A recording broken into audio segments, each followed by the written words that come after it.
ચૂંટણી વચ્ચે ભારતીય શેર બજારમાં જોરદાર તેજી જોવા મળી રહી છે।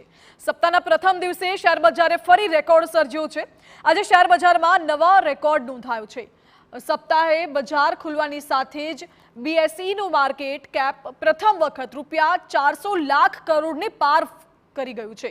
બીએસઈ સેન્સેક્સમાં 482 અંકના વધારા સાથે 74,742.50 પર બંધ, તો એનએસઈ નિફ્ટીમાં આગ ઝરતી તેજી જોવા મળી। 150.60 અંકના વધારા સાથે 22,666.30ની સપાટીએ બંધ રહ્યું।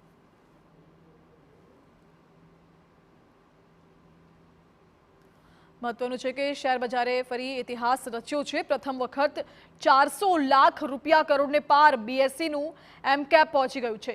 લોકસભા ચૂંટણી પહેલા શેર બજારમાં જોરદાર તેજી। શેર માર્કેટમાં તેજીથી શરૂઆત બાદ માર્કેટ બંધ થવા સુધીમાં નવો રેકોર્ડ સ્થાપિત થયો।